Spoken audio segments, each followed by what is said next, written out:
అయ్యప్ప మాల వేసుకున్నామంటే ఎవరు కూడా నీ క్యాస్ట్ ఏంటి అని అడిగినటువంటి సందర్భం నాకు తెలిసైతే నేను వేసుకున్నప్పటి నుంచి అయితే నాకు అనిపించలే అండి. అంత గొప్ప గొప్ప వ్రతం మీద ఉంది ఈ విశ్వంలో. అంటే కేవలం కేవలం అయ్యప్ప స్వామి దీక్ష. ఆ దీక్ష తీసుకోవడానికి నేను మొదటగా థ్యాంక్స్ చెప్పాల్సినటువంటి వ్యక్తి మా అమ్మ. ఎందుకంటే నేను చిన్నగా ఉన్నప్పుడు మా నాన్న జరిగిపోయిండు 16 ఏళ్ళ వయసులో. అప్పటి నుండి ఇప్పటిదాకా అద్భుతంగా నన్ను కేర్ తీసుకుంది, నన్ను మా 2 అక్కల్ని. దాంతోపాటు భక్తి భావం నాలో కలవడానికి మనస వాచ కర్మన నా మిస్సెస్ అలివేలు మంగ నాకన్నా 1000 రెట్లు నిష్టగా ఉంటుంది దేవుడి విషయంలో. 1000 రెట్లు నిష్టగా ఉంటుంది. నేను వాస్తవంగా 18వ పడి పూజ అనగానే కొంచెం మనసులో ఎక్కడో భయం ఉండే, ఎందుకంటే మనం మీట్ అవుతామో కాము ఎట్లా అని. నేను దాదాపు 100లో 99% పోస్ట్పోన్ చేసుకుందాం అనుకున్నా. ముఖ్యంగా చేసుకుంటే ఒకవేళ శ్రీభాష్యం సినిమాతోటి చంద్రమౌళి గురుస్వామితోటి చేయించుకోవాలా అవకాశం వస్తే, ఏదో నెక్స్ట్ ఇయర్ అని పోస్ట్పోన్ చేసుకుందాం అనుకున్నా. కానీ నా మిస్సెస్ ఏమన్నదంటే, జీవిత కాలంలో వచ్చేది ఒకే ఒక్కసారి 18వ మాల, ఎందుకు భయపడుతున్నావు అని. ఈ రోజు నేను పెట్టిన ప్రతి ఖర్చు నా మిస్సెస్ తన సొంతంగా జమ చేసుకున్న డబ్బుల్లో నుంచేదండి. ఇక్కడ దాకా నేను పెట్టిన ప్రతి ఖర్చు తను కష్టపడి రకరకాలుగా వాళ్ళ పేరెంట్ దగ్గర నుంచి కానీ ఇంకోటి దగ్గర నుంచి వచ్చినటువంటి ప్రతి అమౌంట్ తన స్వతహాగా. నేనే షాక్ అయినా తను బ్యాంకులోకి వెళ్ళి తీసిస్తా ఉంటే. నా మాల సక్సెస్ కావడానికి 100% నా మిస్సెస్, నా కుటుంబ సభ్యులు, మా అక్క బావలు, వాళ్ళకు నేను శిరస్సు వంచి నమస్కరిస్తా ఉన్నా. మా పెద్ద అక్కకి, చిన్న అక్కకి, చిన్న బావకి, మా బంధుమిత్రులందరికీ అందరికీ మనస్ఫూర్తిగా మానవాళి నుంచి వచ్చేసినటువంటి అలివేలు తల్లి గారి కుటుంబ సభ్యులందరికీ, పిల్లగానే వచ్చేసినటువంటి పెద్దలు సామన్న గారికి, మన పూసాల రామచంద్రం గురువు గారికి, మాజీ ఎమ్మెల్యే గారికి, విఎన్ఆర్ గారికి, అదేవిధంగా ఎంఆర్ఓ గారికి, వచ్చేసినటువంటి బంధుమిత్రులందరికీ, రిపోర్టర్స్ మిత్రులకి, మా ఎస్విజేసి యాజమాన్యానికి, ఈరోజు మనం రుచికరంగా భుజిస్తున్నటువంటి భోజనం అంతా కూడా మా ఎస్విజేసి యాజమాన్యం ప్రసాదించినటువంటి ఒక అద్భుతమైన ఘట్టం అండి. కొద్ది ఆలస్యానికి క్షమించాలి. ఏదైనా ఒక్కటి మాత్రం మనస్ఫూర్తిగా చెప్పగలను, అయ్యప్ప దీక్ష నేను 18 సారి శ్రవణ్ గురుస్వామి లాంటి మహానుభావులు 30 సార్లు తీసుకుంటా ఉన్నారు.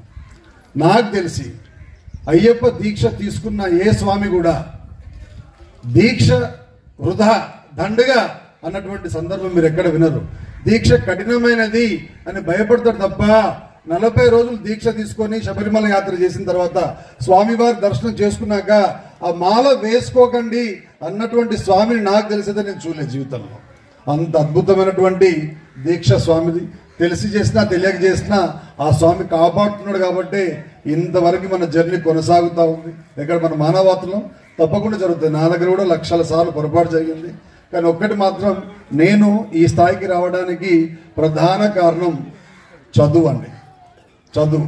సామాన్యుడు కూడా ఇంత అద్భుతమైనటువంటి కార్యక్రమాన్ని మీ ఆశీర్వాదం ద్వారా జరుగుతుందంటే ఆ స్వామి వారి యొక్క కృపా కటాక్షాలు అఖండంగా ఉన్నాయి. నాకన్నా ఎక్కువ నా మిస్సెస్, నా ఫ్యామిలీ అంతా దాన్ని పాటిస్తుంది కాబట్టి ఆ స్వామి యొక్క వైబ్రేషన్స్ అన్నీ నా పిల్లల మీద జరిగింది. కాబట్టి నేను కూడా శిరస్సు వంచి రిక్వెస్ట్ చేస్తున్న మా స్వాములందరికీ, పిల్లల విషయంలో జాగ్రత్తగా ఉండి మంచి చదువుని, సంస్కారాన్ని అందించగలిగితే అద్భుతమైనటువంటి అయ్యప్ప దీక్ష ఫలితం ఎంత అద్భుతంగా ఉంటుందో మన లైఫ్ కూడా అంత అద్భుతంగా ఉంటుంది. ఎందుకైనా మంచిది.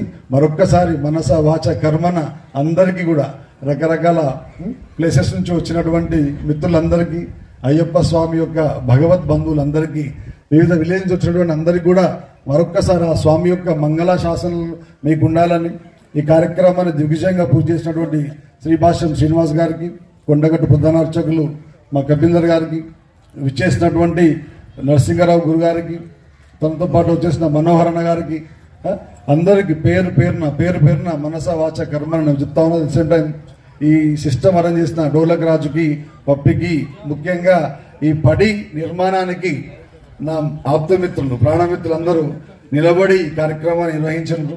శ్రవణ్ గురుస్వామి గారికి, ముఖ్యంగా ఈ ప్రోగ్రాంకి అంతా కోఆర్డినేటర్ మా సుధాకర్ అన్న గారు, పాప నిద్ర పోకుండా నాతో పాటు గత 4 days నుంచి నడిచిండు. అదేవిధంగా ఈరోజు మా కత్తి రమేష్ తోటి నేను ఆ నారికేల స్వామిని అనిపించుకున్న పాపం కష్టపడి నైట్ అంతా తిరిగి దొరకలే, మొత్తం మీద పట్టువదలని విక్రమార్కుడు దాన్ని అంత చూద్దాం అన్నటువంటి వ్యక్తి. అదేవిధంగా నాకు ఆ స్వామివారి యొక్క ఆభరణాన్ని ప్రసాదించినటువంటి పూసాల రామచంద్రం కుటుంబ సభ్యులు వాళ్ళ కొడుకులందరికీ కూడా మనస వాచ కర్మన నేను శిరస్సు వంచి నమస్కరిస్తా ఉన్నా. ఈ పడి వేసినటువంటి మా పరంధాముల గురుస్వామికి, మా శవన్ గురుస్వామితో పాటు సహకరించినటువంటి అందరికీ మరొక్కసారి మనస వాచ కర్మన శిరస్సు వంచి నమస్కరిస్తూ ఇక్కడికి వచ్చేసినటువంటి మా అక్కచెల్లెలందరికీ కూడా, అన్నదమ్ములందరికీ కూడా మనస్ఫూర్తిగా స్వామి యొక్క కృపా కటాక్షాలు ఎల్లవేళలా మీకు ఉండాలని ఉంటాయి కూడా. మనస్ఫూర్తిగా స్వామిని నమ్ముకున్నటువంటి ఏ వ్యక్తి కూడా నాకు తెలిసి నష్టపోతే మనకి ఇన్ని రోజులు వేసుకోమన్నాం కదా. ఎనీవే కూర్చోవడానికి ఇబ్బంది అవుతుంది వాస్తవంగా, సివిల్లో ఉన్నా బడేమామ అయినా ఇప్పుడు కూర్చొని తింటున్నాం. కుర్చీ మీద కూర్చొని తినేటువంటి ఇంకొకటి కలెక్టర్ వేసుకున్నా, సామాన్యుడు వేసుకున్నా, కండక్టర్ వేసుకున్నా అయ్యప్పతో సహా కూర్చొని భోజనం చేయాల్సినటువంటి ఏకైక దీక్ష అయ్యప్ప దీక్ష అండి. కాబట్టి దాని పవిత్రతను కాపాడాల్సినటువంటి బాధ్యత మాల ధరించినటువంటి మన మీదనే ఆధారపడి ఉంటుంది. కాబట్టి తెలియకుండా జరుగుతూ ఉంటాయి, అయినా కూడా అందుకే ఆయన ఒక అద్భుతమైన మంత్రాన్ని ఇచ్చాడు, మూల మంత్రం. తెలిసి తెలియక చేసిన తప్పులను మన్నించి హరిహర సుతన్ ఆనంద చిత్తన్ అయ్యన్ అయ్యప్ప స్వామి సంతోషపడతా ఉంటాడు స్వామి మనం చూసి. ఎందుకంటే మనమే మాల వేసుకోకపోతే ఆయనను వాట్ వీ కెన్ సే కొలిచేవాడే ఉండడు. కాబట్టి ఏ భగవంతుడికైనా అత్యంత ప్రీతిపాత్రుడు భక్తుడు మాత్రమే. ఈ కార్యక్రమానికి ఇచ్చేసిన అందరికీ మరొక్కసారి లేట్ అయినందుకు మరీ క్షమాపణలు చెప్తా ఉన్నా. Thank you so much once again. I hope this day is going to be a great memory in my life. Thank you. Love you all.